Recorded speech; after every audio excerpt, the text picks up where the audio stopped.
व्याख्यामुद्रां करसरसिजैः पुस्तकं शङ्खचक्रे बिभ्रद्भिन्नस्फटिकरुचिरे पुण्डरीके निषण्णः अम्लानश्रीरमृतविशदैरंशभिप्लावयन् मामाविर्भूयादनगमहिमा मानसे वागधीशः नमस्ते प्राणेश प्रणतविभवायावनिमगाः नमस्वामिन् रामप्रियतमनुमन् गुरुगुण नमस्तुभ्यं भीमप्रबलतमकृष्णेष्टभगवन्नमः श्रीमन्मध्वप्रदिश सुदृशन्नो जय जय श्रीगुरुभ्यो नारायणं सुरगुरुं जगदेकनाथं भक्तप्रियं सकललोकनमस्कृतं च त्रैगुण्यवर्जितमजं भीमाद्यमीशं वन्दे भुवग्नम् अमरासुरसिद्धवन्द्यं नारायणं नमस्कृत्य नरं चैव नरोत्तमं देवीं सरस्वतीं व्यासं ततो जयमुदीरे ವೇದವ್ಯಾಸರ ಮಹಾಭಾರತದ ಚಿಂತಕರಿಗೆ ವಂದನೆಗಳು. ಶಾಂತಿ ಪರ್ವದ 401ನೆಯ ಪ್ರವಚನ. ಧರ್ಮರಾಜ ವೃತ್ರಚಿಂತನೆಯನ್ನು ಕೇಳಿದ ಭೀಷ್ಮರಿಂದ. ಅವನಲ್ಲಿರತಕ್ಕಂತಹ ಗಟ್ಟಿತನವನ್ನು ಅರ್ಥ ಮಾಡಿಕೊಂಡ. ಅವನು ಹೇಗೆ ವೇದಾಂತ ಚಿಂತನೆಯಲ್ಲಿ ಔನ್ನತ್ಯವನ್ನು ಸಾಧಿಸಿದ್ದ ಅಂತ ಕೇಳುತ್ತಾ ಧರ್ಮರಾಜ ಮತ್ತು ಹಿಂದೆ ತಾನು ಕೇಳಿಕೊಂಡಂತೆ ಮತ್ತು ಕೇಳಿಕೊಳ್ಳುತ್ತಾನೆ, ಹೇಳಿಬಿಡುತ್ತಾನೆ. ವಯಂತು ವೃಷಮಾಪನ್ನ ಅಂತ. ಅವೆಲ್ಲ ಸರಿ, ಅವರದ್ದೆಲ್ಲ ಚರಿತ್ರೆ. ನಾವಂತೂ ಬಹಳ ಕಷ್ಟದಲ್ಲಿ ಇಲ್ವಾ, ತೊಂದರೆಯನ್ನು ಅನುಭವಿಸ್ತಾ ಇದ್ವಾ. ರಕ್ತಾಹ ಕಷ್ಟ ಸುಖೇ ಸುಖೇ. ಇದಾಗಲೇ ಬಣ್ಣದ ಬಗ್ಗೆ ಮಾತಾಡಿದ್ದ ಭೀಷ್ಮ. ಅದನ್ನು ಸನಕಾದಿಗಳು ಸನತ್ ಕುಮಾರ್ ಹೇಳಿದ್ದನ್ನೆಲ್ಲ ಹೇಳಿದ್ದ. ಎಷ್ಟೆಲ್ಲ ಜನರ ಬಣ್ಣಗಳಿರ್ತಾವೆ ಅಂತ. ನಮ್ಮ ಬಣ್ಣ ಎಂಥದು ಕೇಳ್ತಾನೆ ಧರ್ಮರಾಜ. ನಾವು ಸುಖದಲ್ಲಿ ಆಸಕ್ತರು, ಆದರೆ ಕಷ್ಟವಾಗಿ ಸುಖದಲ್ಲಿ ಆಸಕ್ತರು ನಾವು. ಯಾರೋ ಒಬ್ಬರ ದಾಹಕ್ಕೆ ಬಿದ್ದ ಅಧಿಕಾರವನ್ನು ಎಳೆದುಕೊಂಡು ಅವರನ್ನು ಕೊಂದುಕೊಂಡು ನಮಗೆ ಒಳ್ಳೆಯ ಸುಖ ಸಿಕ್ಕಿದ್ದಲ್ಲ, ಇದು ಕಷ್ಟವಾದ ಸುಖ ಸಿಗುವುದು. ಹಿಂದೆ ಹೇಳಿದ್ದವ ಕ್ಷಾತ್ರ ಧರ್ಮಕ್ಕೆ ಧಿಕ್ಕಾರ ಅಂತೇಳಿ ಧರ್ಮರಾಜ. ಹಾಗಾಗಿ ಇದು ದುಃಖವೇ, ಸುಖ ಅಲ್ಲ. ಕಷ್ಟದಿಂದ ಲಾಭವಾಗುವ ಸುಖವನ್ನು ನಾವು ಸುಖ ಅಂತ ಕರಿತೇವ. ದುಡ್ಡು ಕಳ್ಕೊಂಡು ಸಿಗುವ ದುಡ್ಡನ್ನು ನಾವು ಲಾಭ ಅಂತೇವ. ಹಾಗೆ ಪ್ರಯೋಜನ ಇಲ್ಲ. ಅದರಂತೆ ಗದ್ದೆಯಲ್ಲೆಲ್ಲ ಪೈರು ಬೆಳೆಸುವವರು, ಬೀಜ ಬಿತ್ತುವವರು ಅದಕ್ಕಿಂತ 10 ಪಾಲು ಬರ್ತದೆ ಅಂತ ಅಲ್ವ ಪಡಿತಾರಲ್ವ. ಮತ್ತೆ 10 ಪಾಲು ಪಡೆದದ್ದನ್ನು ಒಂದು 4 ಪಾಲು ಅದಕ್ಕೆ ಹಂಚಲು ಹೋದರೂ ಮತ್ತು ಉಳಿದ ಒಂದು 5-6 ಪಾಲು ಅವರಿಗೆ ಸಿಗ್ತದೆ. ಹಾಕಿದ್ದಷ್ಟು ಮಾತ್ರ ಬರುವುದಾದರೆ, ಹಂಚಿ ಹೋದ ನಂತರ ಅಷ್ಟೇ ಉಳಿಯುವುದಾದರೆ ಯಾರಾದ್ರೂ ಹಾಕ್ಲಿಕ್ಕೆ ಹೋಗ್ತಾರೆ? ಇಲ್ಲ. ದುಡಿದದ್ದೇ ಬಂತು ಅಂತ ಹೇಳಿ ಸುಮ್ಮನೆ ಕೂತ್ಕೊಳ್ತಾರೆ. ಹಾಗೆ ನಾವು ಕಷ್ಟಪಟ್ಟು ಪಡೆದ ಈ ಸುಖವನ್ನು ಪಡೆದರೆ ಇದು ಸುಖ ಅಲ್ಲ ಆಗಿರ್ತದೆ. ದುಃಖಮಯವಾದಂತಹ ಒಂದು ಸನ್ನಿವೇಶದಿಂದ ಪಡೆಯುವ ಈ ಸುಖವನ್ನು ನಾನು ಏನು ಅಂತ ಹೇಳಲಿ. ಕಾಂಗತಿಂ ಪ್ರತಿವತ್ಸ್ಯಾಮಹ. ನಮ್ಮ ಮುಂದಿನ ಹಂತ ಏನು, ನಮಗೇನು ಗತಿ? ನೀಲಾಂ ಕೃಷ್ಣಾಧಮಾಮತ. ಅತ್ಯಂತ ಹೇಸಿಗೆಯಾದ ಕಪ್ಪೆ ಗತಿಯ, ಅದು ಸ್ವಲ್ಪ ಹೇಸಿಗೆ ಉಳ್ಳ ನೀಲಗತಿಯ? ಸ್ವಲ್ಪ ಬಿಳಿ ಮಿಶ್ರ ಆಗಿದೆ, ಆದರೆ ಅದು ನೀಲ ಬಣ್ಣಕ್ಕೆ ಬಂದಿದೆ. ಒಟ್ಟಾರೆ ತಾಮಸವಾದ ಗತಿ ನಮ್ಮದಲ್ಲವೇ ಅಂತ ಹೇಳಿಕೊಂಡು ಭೀಷ್ಮರಲ್ಲಿ ಪ್ರಶ್ನಿಸ್ತಾನೆ. ವೃತ್ರಾಸುರನಿಗೂ ಒಳ್ಳೆಯ ಯೋಗ್ಯತೆ ಇತ್ತು, ಒಳ್ಳೆಯ ಹಿನ್ನೆಲೆ ಇತ್ತು. ಅವನ ಜನ್ಮಾಂತರದ ಅವನದ್ದು ಸಾಧನೆಗಳಿದ್ದವು. ಹೀಗಾಗಿ ಅವನು ಒಳ್ಳೆಯವನೇ ಆದ. ನಾವು ಹಾಗೆ ಅಲ್ಲಲ್ಲ. ವೃತ್ರೇಣ ಪರಮಾರ್ಥಜ್ಞ ದೃಷ್ಟ ಮನ್ಯೇ ಆತ್ಮನೋಗತಿ. ಅವನಿಗೆ ಭಗವಂತನ ಎಚ್ಚರ ಆಗಲಿಕ್ಕೆ ಹೋಗಿ ಅವನು ಸದ್ಗತಿಯನ್ನೇ ಬಡಿತಾನೆ. ವೃತ್ರಾಸುರ ದೇವರೆಡೆಗೆ ಸಾಗ್ತಾನೆ. ಒಳ್ಳೆ ತಿಳ್ಕೊಂಡಿದ್ದಾನೆ, ನೀವು ಅವನ ಬಗ್ಗೆ ಒಳ್ಳೆ ತಿಳ್ಕೊಂಡಿದ್ದೀರಿ ಅಲ್ವೇ ತಾನೆ? ಸುಖ ತಸ್ಮಾತ್ ಸುಖಿತಃ ನ ಶೋಚತಿ ಪಿತಾಮಹ. ಅವನಿಗೆ ಯಾವುದೇ ರೀತಿಯಾದ ಅಳುಕು ಇಲ್ಲ, ನೋವು ಇಲ್ಲ, ಸಂಕಟ ಇಲ್ಲ. ಅವನು ಅವನ ಸುಖ ಸುಖದಿಂದಲೇ ಬಂದ ಸುಖ ಅದು. ಅವನ ಸುಖ ಸುಖದಿಂದ ಬಂದ ಸುಖವೇ ಹೊರತು ದುಃಖದಿಂದ ಬಂದ ಸುಖ ಅಲ್ಲ, ಸುಖದಿಂದ ಬಂದ ದುಃಖವೂ ಅಲ್ಲದು. ಹಾಗಾಗಿ ನನ್ನದು ಹಾಗಲ್ಲ. ಬಹಳಷ್ಟು ವನವಾಸಾದಿಗಳ ದುಃಖದಿಂದ ನಾನು ಈ ಸುಖವನ್ನು ಪಡೆದದ್ದು. ಆದರೆ ಈ ಸುಖವನ್ನು ನಾನು ಕಷ್ಟದಲ್ಲಿ ಪಡೆದದ್ದು ನೋಡಿದರೆ ಆ ಸುಖ ಸುಖದ ಹಾಗೆ ಕಾಣ್ತಾ ಇಲ್ಲ, ಮತ್ತೆ ಮನೆಗೆ ದುಃಖವನ್ನೇ ಕೊಡ್ತಾ ಇದೆ. ಎಲ್ಲರನ್ನು ಕಳ್ಕೊಂಡು ಪಡೆದ ಸುಖ ಇದು. ಅನಾಮತ್ತಾಗಿ ಹೋರಾಟ ಮಾಡಿಯೂ ಹೋರಾಟ ಮಾಡದೆ ಸತ್ತ ನನ್ನ ಮಕ್ಕಳೆಲ್ಲ ಇರುವಾಗ ನನಗಾಗಿ ಎಷ್ಟು ಜನ ಅಜ್ಞಾತವಾಸದಲ್ಲಿ ಅವಕಾಶ ಕೊಟ್ಟ ವಿರಾಟ, ಇತ್ತ ಹೆಣ್ಣು ಕೊಟ್ಟ ಮಾವ ದೃಪದ, ಜೊತೆಯಲ್ಲಿ ಅವನ ಮಕ್ಕಳು ದುಷ್ಟದ್ಯುಮ್ನಾದಿಗಳೆಲ್ಲ, ಶಿಖಂಡಿ ಎಲ್ಲ, ಅವನನ್ನು ಎದುರಿಟ್ಟುಕೊಂಡು ನಾನು ಹೋರಾಟ ಮಾಡಿದವ. ಹೀಗಾಗಿ ನಮ್ಮ ಸುಖ ಅದು ಸುಖದಿಂದ ಸುಖ ಅಲ್ಲ, ವೃತ್ರನಾಗಲ್ಲ. ಆದ್ರಿಂದ ಅವನು ಅಳುವುದಿಲ್ಲ, ಅವನು ಸಂಕಟ ಪಟ್ಟಿಲ್ಲ, ಅದು ನನಗೆ ದುಃಖ ಆಗ್ತದೆ. ಅವನು ಶುಕ್ಲಾಭಿಜಾತೀಯ ಸಾಧ್ಯ ನವರ್ತತೆ ಅನಘ. ಅವನಿನ್ನು ಹಿಂದೆ ಬರುವುದಿಲ್ಲ ಸಂಸಾರಕ್ಕೆ. ಅವನು ಶುದ್ಧನು, ಸತ್ವಗುಣ ಸಂಪನ್ನನು, ಒಳ್ಳೆಯ ಜಾತಿಯಲ್ಲಿ ಬಂದವನು, ಸಾಧನೆ ಮಾಡಿದವನು ಬೇರೆ. ಹಾಗಾಗಿ ಅವನಿನ್ನು ಇಳಿಯುವುದಿಲ್ಲ. ತಿರ್ಯಗತೇಶ್ಚ ನಿರ್ಮುಕ್ತ. ಅವನಿನ್ನು ಪ್ರಾಣಿ ಪಕ್ಷಿ ಪ್ರಪಂಚಕ್ಕೂ ಬರುವುದಿಲ್ಲ, ಕ್ರಿಮಿಕೀಟಗಳು ಆಗುವುದಿಲ್ಲ, ಮರಮಟ್ಟುಗಳು ಅಲ್ಲ ಅವನದ್ದು ಮುಂದಿನ ಜನ್ಮ. ಅವನು ನಿರಯಾಚ್ಯ ಪಿತಾಮಹ ನಿರ್ಮುಕ್ತ. ಅವನು ನರಕಕ್ಕೂ ಹೋಗುವುದಿಲ್ಲ. ಭಗವದೀಶ್ವರವನ್ನು ಸಂಪಾದನೆ ಮಾಡಿದ್ದಾನೆ. ಸರ್ವೋತ್ತಮನಾದ ಭಗವಂತನನ್ನು ಆತ ತಿಳ್ಕೊಂಡಿದ್ದಾನೆ. ಏನನ್ನೂ ಕೇಳುವುದಿಲ್ಲ ಅಂತ ಹೇಳಿಕೊಂಡು ದೇವರ ಧರ್ಮದಲ್ಲಿ ರತನಾದವ. ಇವರಿಗೆ ರಾಜಸರಿಗೆ ಹಾರಿದ್ರವರ್ಣೆ ರಕ್ತೇವ ವರ್ತಮಾನಸ್ತು ಪಾರ್ಥಿವ, ಕೆಂಪಿನಲ್ಲಿ ಬಣ್ಣದಲ್ಲಿರುವವರು, ಹಳದಿ ಬಣ್ಣವನ್ನು ಕಂಡವರು ಇವರೆಲ್ಲ ಇನ್ನೂ ಸಹ ಸಿಕ್ಕಿಬೀಳುತ್ತಾರೆ. ತಿರಿಯಗೇವ ಅನುಪಶ್ಯೇತ ಕರ್ಮಭಿಹಿ ತಾಮಸೇನೃತ. ಅವರು ತಾಮಸ ಕರ್ಮಗಳಿಂದಾಗಿ ರಾಜಸವಾದಂತಹ ಭೂಯಿಷ್ಠವಾದ ರಾಜಸವಾದ ಕರ್ಮಗಳಿಂದಾಗಿ ಅವರು ತಿರಿಯಗ್ಯೋನಿಯಲ್ಲಿ ಪ್ರಾಣಿ ಪಕ್ಷಿ ಪ್ರಪಂಚಗಳಲ್ಲಿ ಅವರು ಬಂದೇ ಬರ್ತಾರೆ. ಇದು ರಾಜಸರ ಕಥೆ. ನಾವು ಎಲ್ಲಿದ್ದೇವೆ ಕೇಳ್ತಾರೆ. ನಮಗಾಗಿ ಎಲ್ಲರನ್ನು ನಾವು ಬಲಿ ಹಾಕಿದವರು.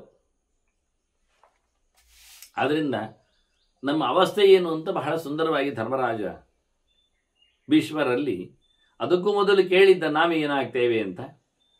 ಈಗ ಮತ್ತೊಮ್ಮೆ ಪುನಃ ಅದನ್ನೇ ತಿಳಿಸಲಿಕ್ಕೆ ಭೀಷ್ಮನಲ್ಲಿ ಕೇಳಿದಾಗ ಭೀಷ್ಮರು ಬಹಳ ಒಂದು ಮೌಲ್ಯಯುತವಾದ ಉತ್ತರವನ್ನು ಕೊಡ್ತಾರೆ. ಇದನ್ನು ನಾವು ಗಮನಿಸಬೇಕಾದ್ದು.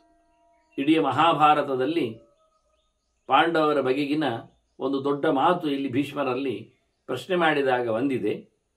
ಮುಂದೇನಾಗ್ತೇವೆ ಅಂತ ಧರ್ಮರಾಜ ಹಿಂದೆ ಕೇಳಿದ್ದ. ಈಗ ಮತ್ತೊಮ್ಮೆ ಬೇರೆ ರೀತಿಯಿಂದ ನಮ್ಮ ಗತಿಯ ಬಗ್ಗೆ ಹೇಳಿ ಅಂತ ಕೇಳುತ್ತಾನೆ. ಒಂದು ದೃಷ್ಟಿಯಿಂದ ಇದು ಭವಿಷ್ಯದ ಬಗ್ಗೆ ಮಾತಾಡಿದ ಹಾಗೆ.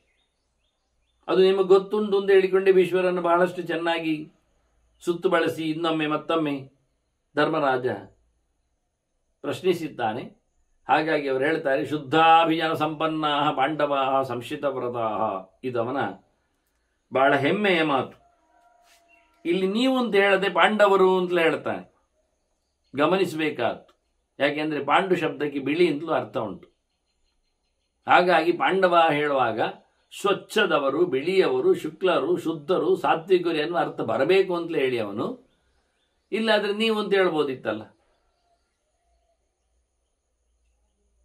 ಆದ್ರಿಂದ ಪಾಂಡವಾಹ ಶಬ್ದ ಹೇಳುವ ಮೂಲಕ ಜೊತೆಯಲ್ಲಿ ಪಾಂಡವಿನ ಮಕ್ಕಳು ಅಂತ ಅರ್ಥ ಮಾಡಿಕೊಳ್ಳುವ ಹಾಗೆ ಮಾಡಲಿಕ್ಕೆ, ಪಾಂಡವಿನ ಮಕ್ಕಳು ಆಗಲಿಕ್ಕೆ ಅಂತ ಇಲ್ಲಿ ಏನು ಶಬ್ದ ಬರಬೇಕು ಕೇಳಿದರೆ, ಪಾಂಡವಿಗೆ ಒಳ್ಳೆಯ ಗತಿಯನ್ನು ತಲುಪಿಸಬೇಕು ಅಂತ ಹೇಳಿ ನೀವು ರಾಜಸೂಯ ಯಾಗ ಮಾಡಿದ್ದು.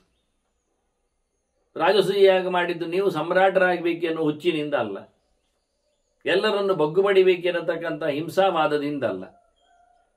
ತಂದೆಗೆ ಮಕ್ಕಳು ಮಾಡುವ ರಾಜಸೂಯ ಯಾಗದ ಪುಣ್ಯದಿಂದ ಉತ್ತಮವಾದಂತಹ ಸ್ಥಾನಮಾನ ಸಿಗಬೇಕು ಅಂತ ಹೇಳಿ ಹರಿಶ್ಚಂದ್ರನಂತೆ. ಹಾಗೆ ನೀವು ಮಾಡಲಿಕ್ಕೆ ಹೊರಟವರು ಮಾಡಿದ್ದೀರಿ, ಗೆದ್ದಿದ್ದೀರಿ. ಆದರೆ ನಿಮ್ಮ ಆ ಸಂಪತ್ತಿನ ಮೇಲೆ ಕಣ್ಣು ಹಾಕಿದ ಅಸೂಯೆಪರನಾದ ದುರ್ಯೋಧನಾದಿಗಳು ಅದನ್ನು ಅಡ್ಡದಾರಿಯಲ್ಲಿ ಎಳೆದರು. ನಿಮ್ಮ ರಾಜ್ಯಭಾರವನ್ನು ಧೂಳಿಬಿಟ್ರು. ಸಮ್ರಾಟ್ತನವನ್ನೇ ಆಕ್ಷೇಪಿಸಿದ್ರು, ಅದನ್ನೇ ಧೂಳಿಪಟ ಮಾಡಿದ್ರು. ಮತ್ತೆ ಕರಾರುವಾಕ್ಕಾಗಿ ಬಂದದ್ದು ಬರಬೇಕು ಅಂತ ಹೇಳಿಕೊಂಡು ನೀವು ಅಲ್ಲಿಯೂ ತೆಪ್ಪಗಿದ್ದು ಹೋಗಿ ಮತ್ತೆ ಬಂದು ಕೇಳಿದಾಗ 5 ಗ್ರಾಮದವರೆಗಾದರೂ ಕೇಳಿಕೊಂಡಾಗಲೂ ಆತ ಸುಚ್ಯಗ್ರಮಪಿ ಅಂತ ಹೇಳಿಕೊಂಡು ಒಂದು ಸೂಜಿ ಮನೆಯಷ್ಟು ಸಹ ಜಾಗ ಕೊಡುವುದಿಲ್ಲ ಅನ್ನೋದರಿಂದ ಯುದ್ಧ ಆದ. ನಾನು ಇದ್ನಲ್ಲ ಯುದ್ಧದಲ್ಲಿ. ಅದನ್ನು ಭೀಷ್ಮರು ಪಾಂಡವಾಹ ಅಂತ ಕರೆಯುವ ಮೂಲಕ ಪಾಂಡವಿನ ವಂಶದಲ್ಲಿ ಬರಲೋಸುಗ, ಪಾಂಡವಿನ ಸದ್ಗತಿಯನ್ನು ತಿಳಿಸಲೋಸುಗ, ಹೋರಾಟ ಎನ್ನುವುದಾದದ್ದು ಹೀಗೆ ಇವರು ಸಾತ್ವಿಕವಾದ ಪ್ರವೃತ್ತಿಯಲ್ಲಿ ಅಂತ ತೋರಿಸ್ತಾ ಶುಕ್ಲ ಅಭಿಯಾನ ಸಂಪನ್ನಾಹ ಅಂತ. ಎಲ್ಲರೂ ನೀವು ಒಳ್ಳೆಯವರೇ, ಆಯ್ತಾ? ಕೆಟ್ಟವರಿಂದ ನೀವು ಹುಟ್ಟಿ ಬಂದವರೇ ಅಲ್ಲ. ಯಮವಾಯುಂದ್ರ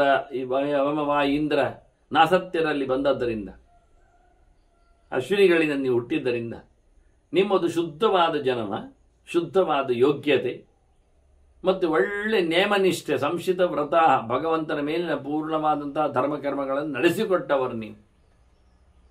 ಹಾಗಾಗಿ ನೀವು ಮುಂದೆ ಏನಾಗ್ತೀರಿ ಅಂತ ನನ್ನ ಹತ್ರ ಕೇಳಿದರೆ ನಾನೆಂತ ಹೇಳುವುದು? ವಿಹೃತ್ಯ ದೇವಲೋಕೇಶು ಪುನರ್ಮಾನುಷ್ಯಮೇಶ್ಯಥಾ ಅಂತ. ಬಹಳ ದೊಡ್ಡದಾದ ಗೆರೆ. ನೀವು ದೇವಲೋಕದಲ್ಲಿ ವಿಹಾರಗೈದು ಮತ್ತೆ ಮನುಷ್ಯ ಲೋಕದಲ್ಲಿ ಹುಟ್ಟಿ ಬರ್ತೀರಿ. ಮನುಷ್ಯರಾಗಿ ನೀವು ಬರಲಿಕ್ಕೆ ಉಂಟು ಎನ್ನುವ ಮಹಾಭಾರತದ ಒಂದು ದೊಡ್ಡದಾದ ಪ್ರೆಡಿಕ್ಟ್, ಭವಿಷ್ಯ. ಪಾಂಡವರು ಮುಂದೇನು ಅನ್ನೋದೊಂದು ದೊಡ್ಡ ಪ್ರಶ್ನೆ. ಅವರೇನು ಭೀಷ್ಮಾದಿಗಳನ್ನೆಲ್ಲ ಕೊಂದದ್ರಿಂದ ನರಕಗಳನ್ನು ಪಡೆದ್ರ? ಕೃಷ್ಣನೇ ಬೀಳುವಾಗ ದುರ್ಯೋಧನನಿಗೆ ಹೇಳಿದ್ದ, ನಾವು ಕೇಳುತ್ತಾ ಇದ್ದೆವು ತಾನೆ, ನಮ್ದು ಎಲ್ಲ ಪರ್ವಗಳು ಮುಗಿದಿವೆ ತಾನೆ ಕಥೆಯಲ್ಲಿ. ನೀನು ಪಾಪಿ ಇದ್ದೀಯಾ, ನಿನ್ನ ಒಂದು ಯುದ್ಧದ ದಾಹದಲ್ಲಿ ಈ ಗುರುಗಳೆಲ್ಲ ಸತ್ತವರು, ಹಾಗಾಗಿ ಅವರೆಲ್ಲರ ಸಾವಿನ ಕೊಲೆಯ ದೋಷ ನಿನ್ನ ಮೇಲೆ ಅಂತ ಕೃಷ್ಣ ದುರ್ಯೋಧನ ಸಾಯುವಾಗ ಹೇಳಿದ್ದಾನೆ. ಭೀಷ್ಮದ್ರೋಣಾದಿಗಳನ್ನೆಲ್ಲ ಹೊಡೆದಾಕಿಸಿದ ಪಾಪ ಅದು ನಿನ್ನ ಮೇಲೆ ಅಂತ ನೆನಪಿಟ್ಟುಕೊಳ್ಳಿ. ಹಾಗಾಗಿ ಇದು ಸುಲಭದ ವಿಷಯ ಅಲ್ಲ. ಧೃತರಾಷ್ಟ್ರ ಮೊದಲೇ ಹೇಳಿಕೊಂಡ, ನನಗೆ ಕೇಳುವುದಿಲ್ಲವ, ನನಗೆ ಬೇಡದು ಅಂತ. ಜೂಜಾಡುವಾಗ ಬರತಕ್ಕ ಸಂಪತ್ತಿನ ವಿಷಯದಲ್ಲಿ ಹೇಳಿದ್ದ ದುರ್ಯೋಧನ, ನನಗೆ ಬೇಡ ಅಂದ ಧೃತರಾಷ್ಟ್ರ. ನಿನ್ನ ಯಾವುದೇ ನನಗೆ ಪಾಲುದಾರಿಕೆ ಇಲ್ಲ ನಿನ್ನಲ್ಲಿ ಅಂತ ಹೇಳಿಕೊಂಡಿದ್ದ. ಆದ್ದರಿಂದ ಬಹಳ ಚಂದವಾಗಿ ಕೃಷ್ಣನ ಒಂದು ವಿಶೇಷ ಪಾರುಪತ್ಯದಲ್ಲಿ ನಡೆದಿರತಕ್ಕಂತಹ ಯುದ್ಧ ಅದು ಮತ್ತೆ ಸ್ವಾರ್ಥಕ್ಕಾಗಿ ಅಲ್ಲದೇ ಇರುವುದರಿಂದ ದುರ್ಗತಿಯನ್ನು ಕೊಡುವುದಿಲ್ಲ. ಅಂದ ಭೀಷ್ಮರೇ ಹೇಳ್ತಾರೆ, ನೀವು ಮತ್ತೆ ಮನುಷ್ಯ ಲೋಕದಲ್ಲಿ, ದೇವಲೋಕದ ನಂತರದಲ್ಲಿ ನೀವು ನರಕಕ್ಕೆಲ್ಲ ಹೋಗುವುದಿಲ್ಲ. ನೀವು ದೇವಲೋಕಕ್ಕೆ ಸುಖವನ್ನು ಅನುಭವಿಸಲು ಹೋಗ್ತೀರಿ. ಅಲ್ಲಿಂದ ಮತ್ತೆ ನೀವು ಮನುಷ್ಯ ಲೋಕದಲ್ಲಿ ಮನುಷ್ಯರಾಗಿ ಬರ್ತೀರಿ ಅನ್ನೋದರಿಂದ ಭೀಮಸೇನ ಮುಂದೆ ವಾಯು, ಅವನು ವಾಸುದೇವನಾಗಿ ಪಾಜಕದಲ್ಲಿ ಆನಂದ ತೀರ್ಥರಾಗಿ ಮಧ್ವಾಚಾರ್ಯರಾಗಿ ತತ್ವಚಿಂತನೆಗಳನ್ನು ಅವತ್ತು ಮಾಡಿದ ಹಾಗೆ ಭೀಮಸೇನ ಅವತ್ತು ಊರೂರಿನಲ್ಲಿ ವಿದ್ವಾಂಸರನ್ನು ನಿಲ್ಲಿಸಿ ಪಾಠಚಿಂತನೆ ಮಾಡಿಸಿದಂತೆ ಈಗ 8 ಮಠಗಳಲ್ಲಿ ಸನ್ಯಾಸಿ ಶಿಷ್ಯರನ್ನು ನಿಲ್ಲಿಸಿ ಕೃಷ್ಣ ಕೇಂದ್ರಿತವಾಗಿಸಿಕೊಂಡು ತತ್ವಪ್ರಚಾರಕ್ಕೆ ಅವಕಾಶ ಮಾಡಿಕೊಟ್ಟರು.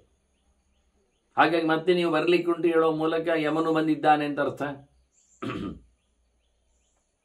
ಆತ ಇಂದ್ರನು, ನಕುಲ ಸಹದೇವರು ಎಲ್ಲರಿಗೂ ಒಟ್ಟಿಗೆ ಹೇಳಿದ್ದು ಮಾನುಷ್ಯಮೇ ಶತ ಅಂತೇಳಿ.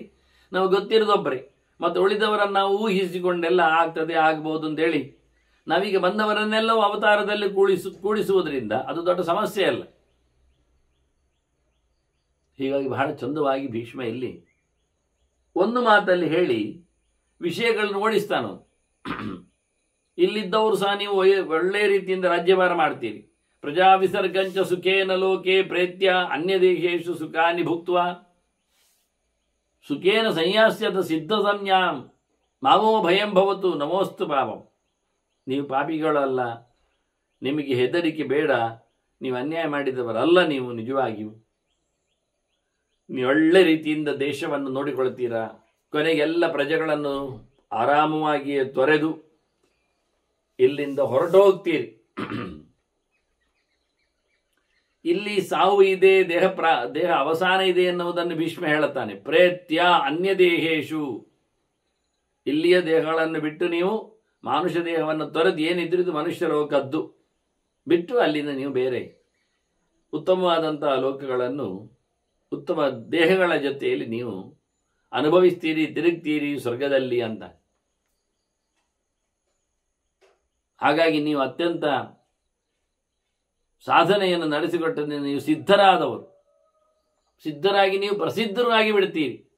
ಆದರೆ ನಿಮಗೆ ಹೆದರಿಕೆ ಇಲ್ಲ, ನಿಮಗೆ ತಪ್ಪಿಲ್ಲ, ನಿಮ್ಮದು ಪಾಪ ಅಲ್ಲ ಅಂತ ಹೇಳಿ ಬಹಳ ಚೆನ್ನಾಗಿ ಧರ್ಮರಾಜ ಮತ್ತೆ ಮತ್ತೆ ಕೇಳಿದ್ದಕ್ಕೆ ಭೀಷ್ಮರು ಹೇಳಿದರು. ಇನ್ನಷ್ಟು ವಿಸ್ತಾರವಾಗಿ ಮತ್ತಷ್ಟು ವಿಚಾರಗಳಿಂದ ಅವರು ಹೇಳುವುದನ್ನು ತಪ್ಪಿಸಲಿಕ್ಕೆ ಧರ್ಮರಾಜ ಪ್ರಶ್ನೆ ಕೇಳುತ್ತಾನೆ. ಅವನು ಹೇಳುತ್ತಾನೆ, ಅವನಿಗೊಟ್ಟು ಅವ್ರಿಗೆ ದುರ್ಗತಿ ಆಗುತ್ತಾ ಇಲ್ಲವೋ, ಕರ್ಮದಿಂದ ಏನು ದೋಷ ಉಂಟಾ ಇಲ್ವಾ ಅಂತ ತಿಳ್ಕೊಳ್ಳೋ ಮುಖ್ಯ. ಇಲ್ಲ ಅಂತ ಗೊತ್ತಾಯ್ತು, ಮುಗಿದೋಯ್ತು. ಮುಂದುವರಿದ ಕತೆ ನಿಲ್ಲಿಸಿದ್ದೀರಲ್ಲ ನೀವು ವೃತ್ರನದ್ದು, ಅದನ್ನು ಮುಂದುವರಿಸಿ ಅಂತ ಹೇಳುತ್ತಾನೆ. ಅಹೋ ಧರ್ಮಿಷ್ಠತಾದಸ್ಯ ವೃತ್ರಸ್ಯ ಅಮಿತ ತೇಜಸ, ಏನು ಪರಾಕ್ರಮ ವೃತ್ರನದ್ದು, ಏನು ಧರ್ಮದ ಮೇಲೆ ಅವನಿಗೆ ನಿಷ್ಠೆ, ಎಂತ ವಿಚಿತ್ರ ಆಗಿದ್ದಾನವ. ಅವನಿಗೆ ಭಗವಂತನ ಎಚ್ಚರಾದದ್ದು ವಿಶೇಷ ಅಲ್ಲ. ಯಸ್ಯ ವಿಜ್ಞಾನಮಯ, ಜ್ಞಾನಮಯ ವಿಜ್ಞಾನಮಯ, ಪರಮಾತ್ಮನ ಅರಿವು ಅವನಿಗೆ ಚೆನ್ನಾಗಿ ಆಗಿತ್ತು. ವಿಷ್ಣುರ್ ಭಕ್ತಿಶ್ಚ ತಾದೃಶಿ, ಅವನಿಗೆ ವಿಷ್ಣುವಿನ ಮೇಲೆ ಭಕ್ತಿಯೂ ಆನವನಿ. ಅವನು ಪಾರ್ವತಿ ಶಾಪವನ್ನು ಮೂರ್ಧಾಯಾಚೆ ಅಂತ ಹೇಳಿದವ. ಆಯ್ತಮ್ಮ, ದೇವರು ಎಲ್ಲವನ್ನು ಹೇಗೆ ಬೇಕು ಹಾಗೆ ನಡೆಸಿಕೊಡುವನು ಅಂತ ಹೇಳುತ್ತಾ ತಲೆಯಲ್ಲಿ ಆ ಶಾಪವನ್ನು ಹೊತ್ತುಕೊಂಡು ಬಂದವನು. ಅಂತಹ ವಿಚಿತ್ರವಾದ ಯೋಗ್ಯತೆ ಉಳ್ಳ ವೃತ್ರ ಅವನು ಹೇಗಿದ್ದವನು, ಧಾರ್ಮಿಕನಾಗಿ ನಿಂತವನು, ಬಹಳ ವಿಶೇಷವಾದಂತಹ ಜ್ಞಾನಭಕ್ತಿ ಉಳ್ಳವನು. ಅಂಥವನನ್ನು ನಮಗೆ ಒಂದು ವಿಷಯ ಅಂತ ಕೇಳಿದರೆ ಸಂಹಾರಾದ ಹೇಗೆ ಎನ್ನುವುದೊಂದು ವಿಷಯ, ಅವನಿಗೆ ಅಂತಹ ನಾಲೆಜ್ ಹೇಗೆ ಬಂತು ಎನ್ನುವುದು ಮತ್ತೊಂದು ವಿಷಯ. ದುರಿಜ್ಞೇಯಮಿದಂ, ತಿಳ್ಕೊಳ್ಳಿಕ್ಕೆ ಆಗುವುದಿಲ್ಲ ದೇವರ ವಿಷಯ ಅಂದರೆ. ತಸ್ಯ ಹ್ಯೇತತ್, ವಾಸ್ತವವಾಗಿ ಭಗವಂತನ ವಿಷ್ಣೋ ಅಮಿತ ತೇಜಸ ಕಥಂ ರಾಜಸಾರ್ತೂಲ ಪದಂತು ಜ್ಞಾತವಾನ್ ಅಸೌ. ಈ ವೃತ್ರನಿಗೆ ತಿಳಿಯಲಾರದ ಭಗವಂತನ ಸಂಗತಿ, ಬಹಳ ಕಷ್ಟವಾಗಿ ತಿಳಿಯುವಂತಹ ಸಂಗತಿ, ಸುಲಭವಾಗಿ ಇಲ್ಲಿ ಸಿಗುವುದಿಲ್ಲ. ಅಂತಹ ದೇವರ ಎಚ್ಚರವನ್ನು, ಬಹಳ ದೊಡ್ಡದಾದ ಜ್ಞಾನವನ್ನು ಅವನು ಹೇಗೆ ಪಡೆದ?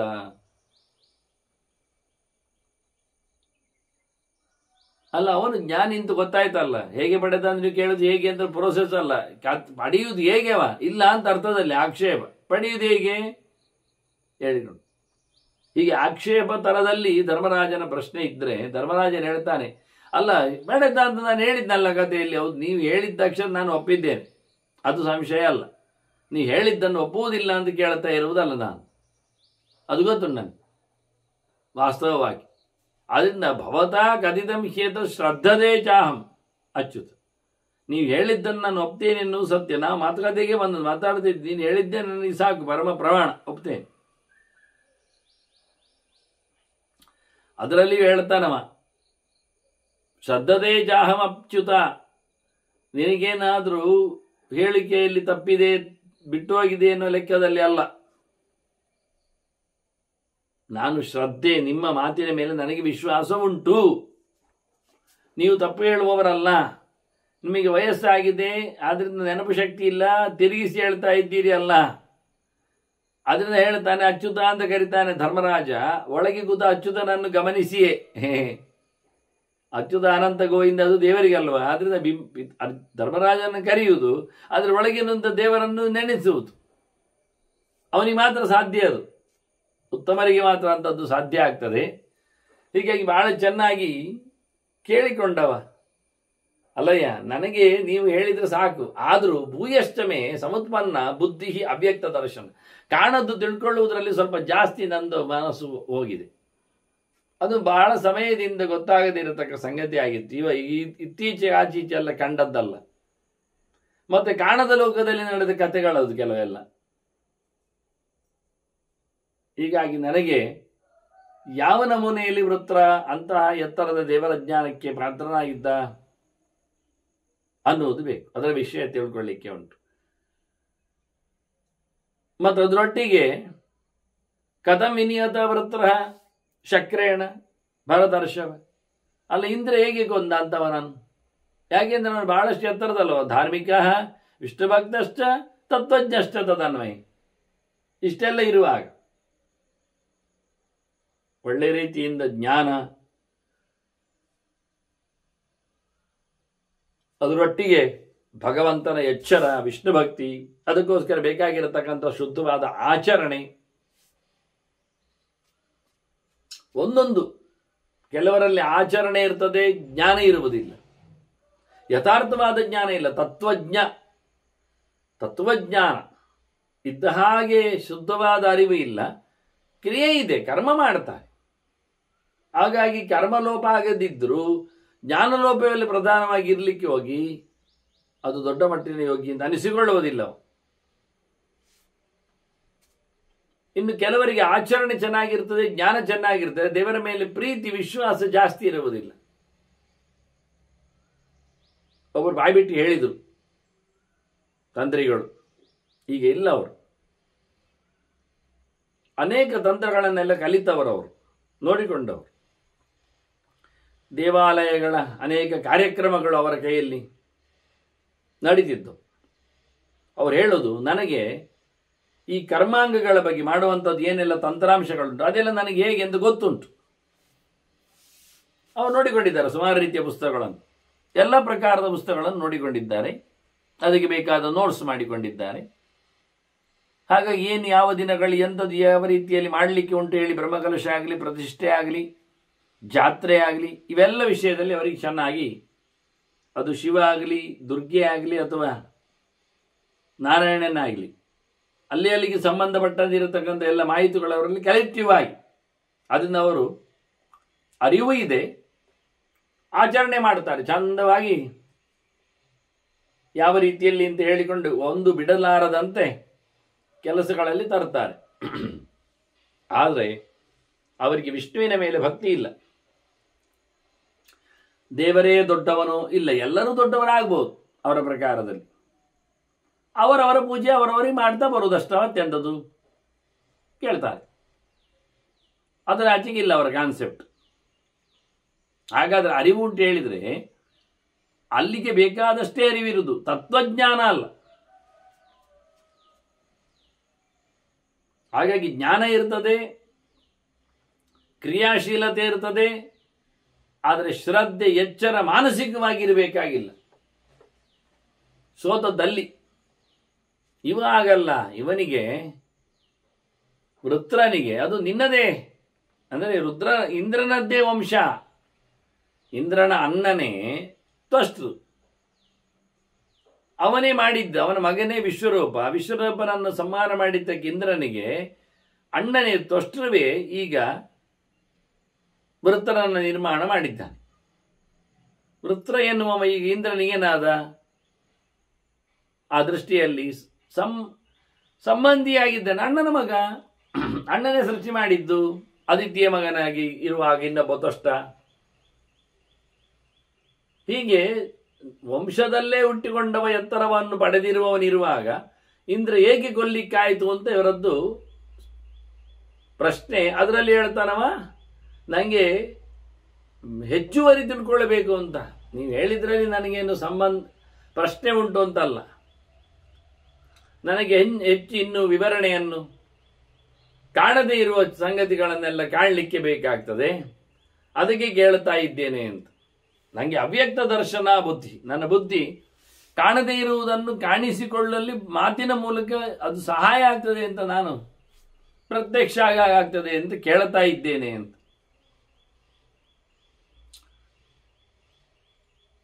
ಅದಕ್ಕೆ ಭೀಷ್ಮರು ಉತ್ತರ ನೀಡುತ್ತಾರೆ. ಹಿಂದೆ ಒಮ್ಮೆ ಇಂದ್ರ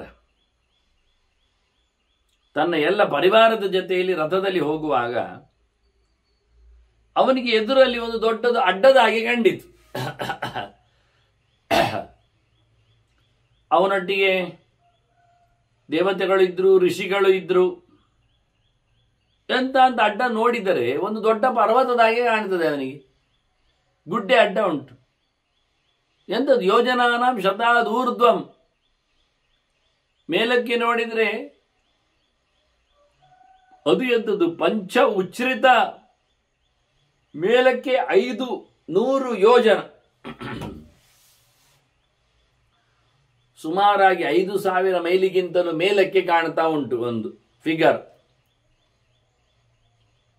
ಅದು ಮೇಲಕ್ಕೆ ಅಡ್ಡ ಉಂಟು ಹೇಳಿ ನಾವು ಅಡ್ಡದಲ್ಲಿ ಹೋಗಿ ಬಿಡುವ, ಬದಿಯಲ್ಲಿ ತೆರಳುವ ಅಂದ್ರೆ ಇತ್ತ ಬದಿ ನೋಡಿದ್ರೆ ಅದು ಮತ್ತೆ ವಿಚಿತ್ರ. ಶತಾನಿ ವಿಸ್ತರೇಣಾಥ ತ್ರೀಣಿ ಚಾಭ್ಯಧಿಕಾನಿ ಚ. ಅದು ಮತ್ತೆ 300 ಎಂಥದ್ದು ಯೋಜನ, 3,000ಕ್ಕೆ ಹೋಗ್ತದೆ. ವಾಸ್ತವವಾಗಿ 3,000 ಮೈಲು ಅಗಲ, 500 ಮತ್ತೆ 5,000 ಮೈಲು ಎತ್ತರ. ಯೋಜನಾನಂ ಶತಾದೂರ್ಧ್ವಂ ಪಂಚ 500 ಯೋಜನ ಅಂದ್ರೆ 5,000 ಮೈಲು ಎತ್ತರ. ಮತ್ತೆ ಇಲ್ಲಿ ಹೇಳುವಾಗ 3 ವಾಸ್ತವವಾಗಿ ಹೇಳಿತ್ತು. ತ್ರೀಣಿ ಅಂತ, ತ್ರೀಣಿ ಅಭ್ಯರ್ಥಿಗಾನಿ ಸ್ವಲ್ಪ ಜಾಸ್ತಿ, ಶತಾನಿ 300 ಅಂತ. ಅಲ್ಲಿ 500 ಇದ್ರೆ ಇಲ್ಲಿ 300 ಯೋಜನ. ಅಡ್ಡಕ್ಕೆ ಬೆಳೆದ ಒಂದು ದೊಡ್ಡ ಪರ್ವತ ಅವನಿಗೆ ಕಂಡಿತು. ಪರ್ವತ ಆಗಿ ಕಂಡದು, ಪರ್ವತ ಅಲ್ಲ ಹೇಳಲಿಕ್ಕೆ ಹೋದ್ರೆ. ಆ ರೀತಿಯಾಗಿ ವೃತ್ರನನ್ನು ದೇವತೆಗಳು ಋಷಿಗಳೆಲ್ಲ ಕಂಡ್ರು ಅಡ್ಡದಲ್ಲಿ. ವೃತ್ರ ಅಂದ್ರೆ ಯಾರು ನೋತೀತಿ ವೃತ್ರ ಮುಂದೆ ಅಡ್ಡ ಮಾಡ್ತಾನೆ ಅಂತ. ವೃತ್ರಸ್ಯ ದೇವಾಹ ಸಂತ್ರಸ್ತಾಹ ನಶಾಂತಿಂ ಉಪಲೇಭಿರಿ. ಹೆದರಿ ಬಿಟ್ರು ದೇವತೆಗಳು. ಯಬೋ ಹೇಳಿಕೊಂಡು ಭಯಂಕರವಾಗಿದ್ದಾನಲ್ಲ ಅಂತೇಳಿ ಅವರಿಗೆ ದುಃಖ ತಡಿಲಿಕ್ಕೆ ಆಗ್ತಾ ಇಲ್ಲ. ಹೋರಾಟಕ್ಕಾಗಿ ಎಲ್ಲವೂ ನಿಂತು ಬಿಟ್ಟಿದ್ದೇವೆ ಈಗ ನೋಡ್ಲಿಕ್ಕೆ ಹೋದ್ರೆ. ಅದರಲ್ಲಿ ಹೋರಾಟದಲ್ಲಿ ಇಂದ್ರನಿಗೇನು ಆಗ್ಬೇಕು ಅಂದಾಗ್ಲೇನೆ ತೊಡೆ ನಡಗ್ಲಿಕ್ಕೆ ಬಂದಿದೆ. ಕಾರು ನಡಗ್ತಾ ಉಂಟವನಿಗೆ. ಕಾರು ಕೆಳಗಿನ ಭಾಗ ಅಲ್ಲ, ಮೇಲಿನ ಭಾಗವೇ. ಎದೆ ದವಡವ ಗುಟ್ಟಿಸುವ ಮೂಲಕ ಅವನಿಗೆ ಕಾಲು ಸ್ಥಿಮಿತ ತಪ್ಪಿದೆ, ಬಲ ಇಲ್ಲ ಆಗಿದೆ. ಇವನಿಗೆ ಎಂತ ಆಗಲಿಲ್ಲ. ವೃತ್ರಾಸುರನಿಗೆ ಎದುರಲ್ಲಿ ಇಂದ್ರನ, ಇಬ್ರು ಒಂದೇ ನಮನೆಯಲ್ಲ. ಇಂದ್ರ ವೃತ್ರನ ನೋಡಿದ ಅಂದ್ರು, ವೃತ್ರ ಇಂದ್ರನ್ ನೋಡಿದ ಅಂದ್ ಒಂದೇ ಆಗ್ಬೇಕಲ್ಲ. ಆದ್ರೆ ಇಂದ್ರನಿಗೆ ವೃತ್ರ ಒಂದು ಗುಡ್ಡೆಯಾಗಿ ಕಂಡುಬಿಟ್ಟ. ಇವನಿಗೊಂದು ಸಣ್ಣ ಮಾಣಿಯಾಗಿ ಕಾಣಬೇಕಲ್ಲ ಇದು. ಇವನಿಗೆ ಚೂರು ಗಾಬರಿ ಇಲ್ಲ. ನ ಸಂಭ್ರಮ ನಭೀಹಿ ಕಾಚಿತ್ ಆಸ್ತಾವ ಸಮಜಾಯತ. ಇಂದ್ರನಿಗೆ ಎಂಥದೂ ಆಗಲಿಲ್ಲ. ಒಮ್ಮೆ ಹೆದರಿಕೆಯೋ ಇನ್ನೇನು ಮಾಡುವ ಅಂತ ಹೇಳಿಕೊಂಡು ಪ್ರಯತ್ನಕ್ಕೋಸ್ಕರ ಯೋಚನೆಯೋ ಅದೇನಾಗಲಿಲ್ಲ. ಓಡಿಯು ಬರಲಿಲ್ಲವ, ಕಾಡು ಅಂತಲ ತಿಳಿಲಿಲ್ಲ, ಏನೋ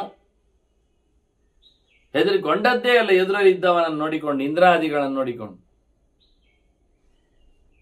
ಗಟ್ಟಿಯಾಗಿ ನಿಂತಿದ್ದಾನೆ. ಹೋರಾಟ ಶುರುವಾಯ್ತಲ್ಲ ಇಬ್ಬರಿಗೆ, ಇಂದ್ರನ ಬಡೆಗೂ ವೃತ್ರನಿಗೂ ಅಸುರರಿಗೂ ಸೇರಿಕೊಂಡು ಎಲ್ಲ ಹೊಡೆದಿದ್ದಾರೆ. ಎಲ್ಲ ಆಯುಧಗಳು ಬಂದಿವೆ. ಅಸಿಭಿಹಿ ಪಟ್ಟಿಶೈಹಿ ಶೂಲೈಹಿ ಶಕ್ತಿ ತೋಮರ ಮುದ್ಗರೈಹಿ. ಬಿಸಾಡುವಂಥದ್ದು ಸೇರಿದೆ, ಬಾಣಗಳು ಬಂದಿವೆ, ಕತ್ತಿಯೂ ಆಗಿದೆ ಹಿಡಿಕೊಂಡು. ಮುಕ್ತ ಅಮುಕ್ತ ಎಲ್ಲ ಹೇಳಿದಾಗೆ, ಈಶನ್ ಮುಕ್ತ ಎಲ್ಲ ಇಟ್ಟುಕೊಂಡಾಗೆ. ಕೊನೆಗೆ ಕಲ್ಲುಗಳಿಂದಲೂ ಶಿಲಾಭಿಹಿ ವಿವಿಧಾಭಿಷ್ಟ. ಬಗೆ ಬಗೆಯ ಕಲ್ಲುಗಳು ಎಲ್ಲಿಂದ ಹೊಳಿಲಿಕ್ಕೆ ಶುರುವಾಗಿವೆ, ಬೀಳಲಿಕ್ಕೆ ಶುರುವಾಗಿವೆ. ಮತ್ತೆ ಕಾರ್ಮುಕೈಶ್ಚ ಮಹಾಸ್ವನೈ.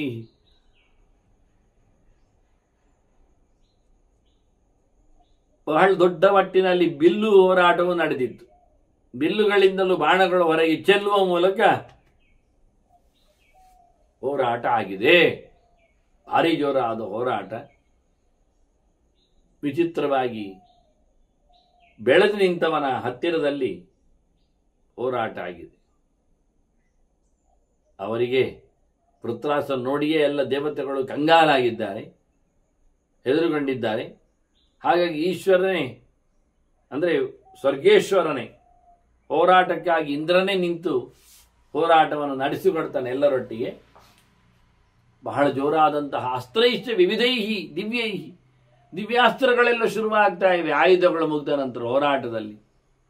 ಪಾವಲ್ ಕೋಲ್ ಕಾಭಿರೇವಚ ಅಂತ ಕಲ್ಲುಗಳು ಬಿಸಾಡುವುದು ಬಂದಾಗಿದೆ, ಬೆಂಕಿಗಳು ಬಿಸಾಡುವುದು ಶುರುವಾಗಿದೆ. ಅದು ಹೋರಾಟ. ದೇವಾಸುರೈ ತತಃ ಸೈನ್ಯೈ ಸರ್ವಮಾಸಿ ಸಮಾಕುಲಂ. ಈಗ ಒಟ್ಟಾರೆ ಪಿಟ್ಟಾರೆ ಹೋರಾಟ ಆಗ್ತಾ ಉಂಟಂತೆ. ಯಾರಿಗೇನು ಎಲ್ಲಿಗೆ ಹೇಗೆ ಅಂತ ಇಲ್ಲ. ಈ ರೀತಿಯಾಗಿ ಸಂಕೀರ್ಣವಾದ ಹೋರಾಟಗಳು, ಎಲ್ಲ ಆಯುಧಗಳ ಪ್ರಕ್ರಿಯೆಗಳನ್ನೆಲ್ಲ ಹೇಳಿದ್ದಾರೆ. ಬಿಸಾಡುವಂಥದ್ದೆಲ್ಲ ಈಗ ಎಲ್ಲಿಂದೆಲ್ಲಿ ಯಾರ್ಯಾರಿಗೂ ಬಿಸಾಡಿಕೊಂಡಿದ್ದಾಗೆ ಪ್ರಾಸುತೋಮನಾದಿಗಳಿಂದ ಹ್ಯಾಮರುಗಳೆಲ್ಲ ಹೋರಾಟದಲ್ಲಿ ಬಂದಿವೆ. ಇದನ್ನೆಲ್ಲ ಬಹಳ ದೊಡ್ಡದ ಗಲಾಟೆ ಹೋರಾಟವನ್ನು ನೋಡಿ ಎಲ್ಲರೂ ಬಂದಿದ್ದಾರೆ. ಬ್ರಹ್ಮಾದಿಗಳೆಲ್ಲ ಬಂದಿದ್ದಾರೆ. ವಿಮಾನದಲ್ಲಿ ರುದ್ರ, ವಿಷ್ಣು ಅವರಿದ್ದಾರೆ. ಇನ್ಯಾರ್ಯಾರೋ ಎಲ್ಲ ದೇವತೆಗಳ ಜೊತೆಯಲ್ಲಿ ದೇವತೆಗಳು, ಗಂಧರ್ವರು, ಸಿದ್ಧರು, ಅಪ್ಸರೆಯರು, ಋಷಿಗಳು, ಮೇಲಿನ ಲೋಕದವರೆಲ್ಲ ವಿಮಾನಗಳಲ್ಲಿ ಬಂದಿದ್ದಾರೆ. ಅತ್ತ ವೃತ್ರ ಕಲ್ಲು ಬಿಸಾಡಿದ್ದಾನಂತೆ. ಅಶ್ಮವರ್ಷೇಣ ದೇವೇಂದ್ರಂ ಸರ್ವತಃ ಸಮವಾಕಿರದು. ಎಲ್ಲೆಂದರಲ್ಲಿ ಕಲ್ಲು ಬಿಸಾಡುವ ಮೂಲಕ ದೇವತೆಗಳ ಸೈನ್ಯದ ಮೇಲೆ ಆಕ್ರಮಣ. ಅವರದಕ್ಕೆ ಪ್ರತ್ಯುತ್ತರವಾಗಿ ಬಾಣಗಳಿಂದ ಕಲ್ಲುಗಳನ್ನು ದೂರ ಓಡಿಸಿಕೊಂಡು ತಮ್ಮ ಮೇಲೆ ಬೀಳದಂತೆ ಎಲ್ಲ ಹೋರಾಟವನ್ನು ಕೊಟ್ಟಿದ್ದಾರೆ. ಹೀಗೆ ವಿಚಿತ್ರ ಹೋರಾಟವನ್ನು ನೋಡುವ ಮೂಲಕ ವೃತ್ರಾಸುರ ಮಾಯೆಯನ್ನು ಮಾಡಿದ್ದಾನೆ. ಅದವನಿಗೆ ಇಂದ್ರನಿಗೆ ಗೊತ್ತಿರಲಾರದ ದೊಡ್ಡ ಸಂಗತಿಯ ಮಾಯೆ. ಮಾಯಿಂದಲೇ ಇಂದ್ರ ಸೋಲಿಕ್ಕೆ ಹೋಗಿದ್ದಾನೆ.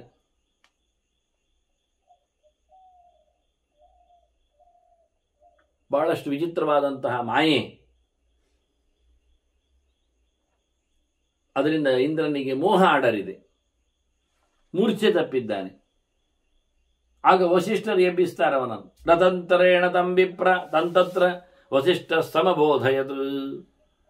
ವಸಿಷ್ಠರು ಹೇಳ್ತಾರೆ ಎಚ್ಚರ ಆಗ್ಲಿಕ್ಕೆ, ಅವನಿಗೆ ಹೇಳಲಿಕ್ಕೆ, ಮುಂದೆ ಸಾಮಗಾನ ಆಗುವಂತ ರತಂತರ ಸಾಮ ಹೇಳ್ಬೇಕು ನೀನು ಅನ್ನುವುದಾಗಿ ವಸಿಷ್ಠರು ಅಂದ್ರೆ ಪುರೋಹಿತರನ್ನು ನೆಲೆಯಲ್ಲಿದ್ದಾಗಿ ಮೋಹವನ್ನು ನೀನು, ಮೂರ್ಛೆಯನ್ನು ನೀನು ತಪ್ಪಿಸಿಕೊಳ್ಳಲಿಕ್ಕೆ ಬೇಕು. ನೀನು ಎಂಥವನು? ದೇವಶ್ರೇಷ್ಠೋಸಿ ದೇವೇಂದ್ರ ದೈತ್ಯಾಸುರ ನಿಬರ್ಹಣ. ದೈತ್ಯರನ್ನು, ಅಸುರರನ್ನು, ಆಗಲಾರದವರನ್ನೆಲ್ಲ ನೀನು ಬಗ್ಗು ಬಡಿದವ, ದೂರಪಡಿಸಿದವ. ಹಾಗಾಗಿ ಸ್ವರ್ಗದ ಒಡೆಯ ನೀನು ಉಗ್ರನಾಗ್, ತೀಕ್ಷ್ಣನಾಗ್, ಸೆಡೆದು ನಿಲ್. ತ್ರೈಲೋಕ್ಯ ಬಲ ಸಂಯುಕ್ತ ಕಸ್ಮಾಶಕ್ರ ವಿಶೀತಸಿ. ಎಲ್ಲ 3 ಲೋಕದ ಬಲವನ್ನೆಲ್ಲ ನೀನು ಪಡೆದಿದ್ದೆ, ನಿನಗ್ಯಾಕೆ ಹೆದರಿಕೆ? ಮತ್ತೆ ಕೂತಿದ್ದೀಯ? ಸಮಿದ್ವಿಗ್ನಂ ಸಮೀಕ್ಷತ್ವಾಂ ಸ್ವಸ್ತಿತ್ಯುಜು ಜಯಾಯತೆ. ತ್ರಿಮೂರ್ತಿಗಳು ಇಲ್ಲಿಗೆ ಬಂದಿದ್ದಾರೆ. ಅವರೆಲ್ಲರಲ್ಲದೆ ದೇವತೆಗಳು ಸೇರಿದ್ದಾರೆ. ಉತ್ತಮೋತ್ತಮವಾದ ಋಷಿಗಳು ಅಲ್ಲಿ ಬಂದಿದ್ದಾರೆ. ಹಾಗೆ ಅವರೆಲ್ಲ ಬಹಳ ಚೆನ್ನಾಗಿ ನಿನಗೆ ಶ್ರೇಯಸ್ಸಾಗಲಿ ಅಂತ ಹೇಳ್ತಾ ಇದ್ದಾರೆ, ಒಳ್ಳೆಯದಾಗಲಿ ಅಂತ ತಿಳಿಸ್ತಾ ಇದ್ದಾರೆ, ಜಯ ಸಿಗಬೇಕು ನಿನಗೆ ಅಂತೇಳಿ ಆಶಿಸ್ತಾ ಇದ್ದಾರೆ. ಎಲ್ಲರ ಸಾಮರ್ಥ್ಯ ನಿನಗುಂಟು, ಯಾಕೆ ನಿನಗೆ ಕುಳಿತುಕೊಳ್ತಾ ಇದ್ದಿ ಮಾಯೆಯ ಮೋಹಕ್ಕೆ ಬಲಿಯಾಗಿ ಅನ್ನೋದಾಗಿ ವಸಿಷ್ಠರು ಅವನನ್ನು ಎಬ್ಬಿಸ್ತಾರೆ. ಸಮುದ್ವಿಗ್ನಂ ಸಮೀಕ್ಷತ್ವಾಂ. ನಿನ್ನ ಗಲಭೆ ನೋಡಿ, ಹೆಚ್ಚು ಕಡಿಮೆ ನೋಡಿ ಅವರೆಲ್ಲ ನಿನಗೆ ಸ್ವಸ್ತಿಕಾರ ಆಗಿದ್ದಾರೆ, ಒಳ್ಳೆಯದಾಗಲಿ ಅಂತೇಳಿ, ಜಯ ಆಗಲಿ ಅಂತ ಹೇಳ್ತಾರೆ. ಹಾಗಾಗಿ ಮಾ ಕಾಶಿ ಕಶ್ಮಲಂ ಶಕ್ರ, ನೀನು ಗಲೀಜಿ ಆಗಬೇಡ, ಹೋಗಬೇಡ ಆಡ್ಲಿಕ್ಕೆ,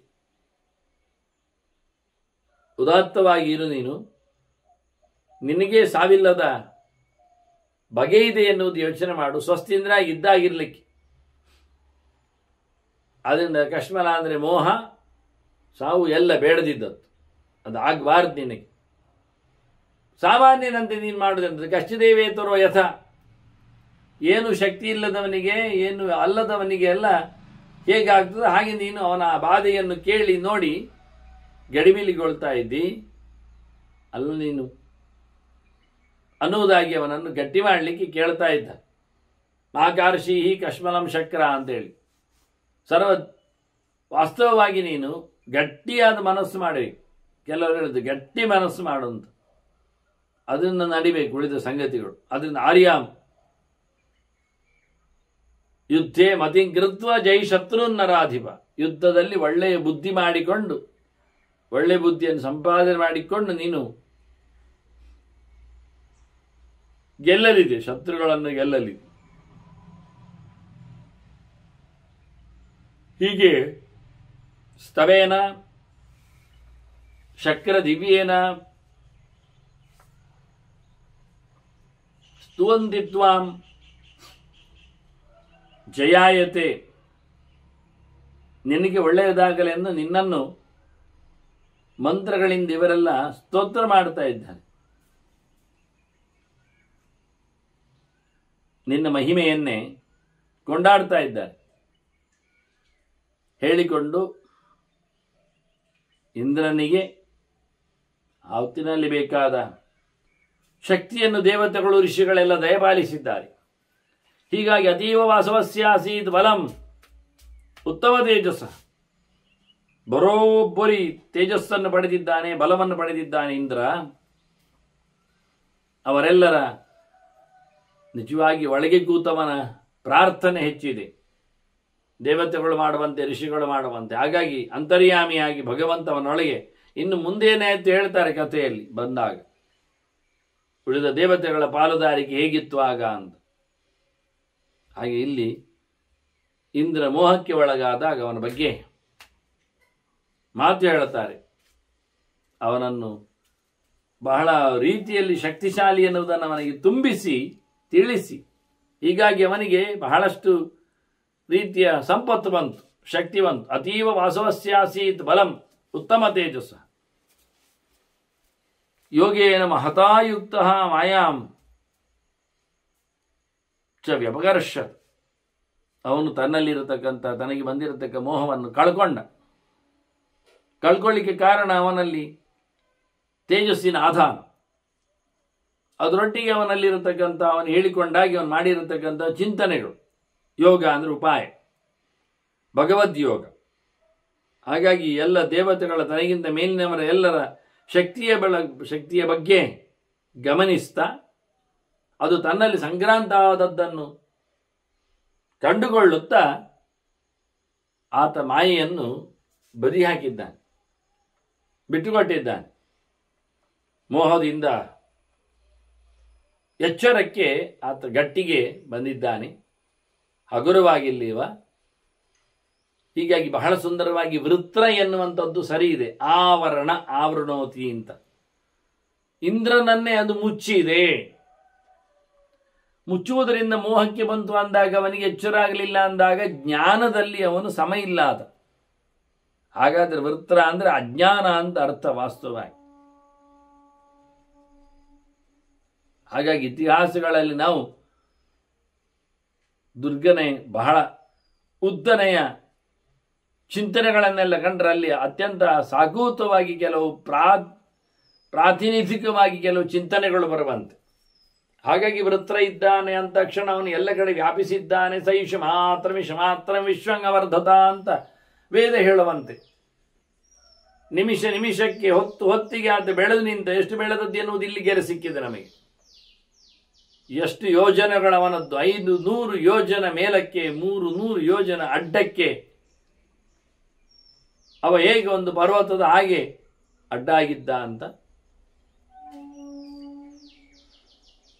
ಹಾಗಾಗಿ ಅಜ್ಞಾನವನ್ನು ವೇದಗಳಲ್ಲಿ ಈ ಮಾತುಗಳೆಲ್ಲ ಬರ್ತವೆ.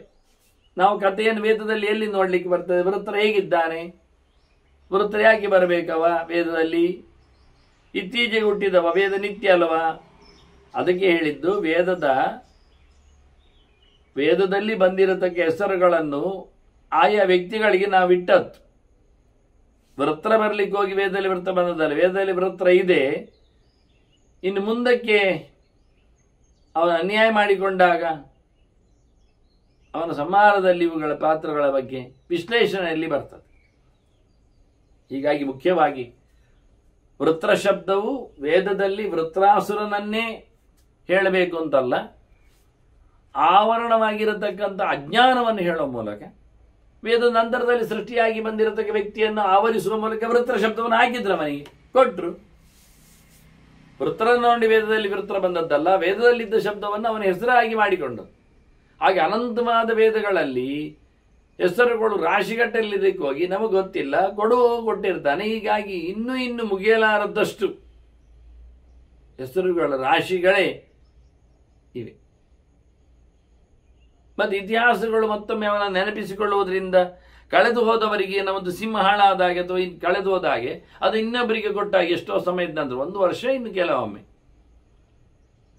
ಹಾಗಿದು ಆಗುವಂಥದ್ದಲ್ಲ. ಹಾಗೆ ಆಗಲಿಲ್ಲ, ಅಂಥ ಪರಿಸ್ಥಿತಿ ಅಂಥದ್ದಲ್ಲ ಇದು. ಹಾಗಾಗಿ ವೃತ್ರನ ಆವರಣದ ಬಗ್ಗೆ ಹೆಸರುಗಳು ವೇದದಲ್ಲಿ ಇದ್ದದ್ದು ಅಂದ ತಕ್ಷಣ ಅವರು ಅಲ್ಲಿ ಬಂದದ್ದಲ್ಲ. ವೇದದಲ್ಲಿ ಅನೇಕ ಅಂಶಗಳಿಂದ ಹೆಸರನ್ನು ಕೊಟ್ಟಿದ್ದಾರೆ. ನಾವು ಅದನ್ನು ವ್ಯಕ್ತಿಗೆ ಅಲ್ಲಿ ಆವರಿಸುವಂಥದ್ದು ಅಜ್ಞಾನ ಅಂತ ಕೊಡುವ ಮೂಲಕ ಇದನ್ನು ಎಲ್ಲಿ ವ್ಯಕ್ತಿಗೆ ಹೆಸರಾಗಿ ಮಾಡಿಕೊಂಡು ಇಂಥದ್ದು ಯದು, ತುರುವಸು ಇವೆಲ್ಲ ಬರ್ತದೆ. ಒಟ್ಟಾರೆ ಒಂದೇ ಕಡೆ ಎದ್ದು ಬರ್ತದೆ. ಪುರೂರವ ಉರ್ವಶಿಯವರು ಬರ್ತಾರೆ.